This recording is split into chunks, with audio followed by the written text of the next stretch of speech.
తమ్ముడు తమ్ముడు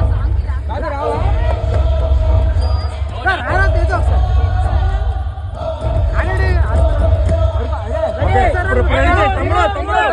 తమ్ముడు రెడీ చేయి కూర్చొని రెడీ చేయి తమ్ముడు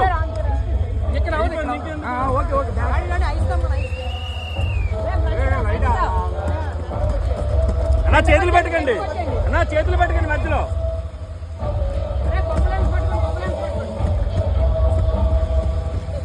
దండ పెట్టుకుంటే నువ్వు పట్టుకోకే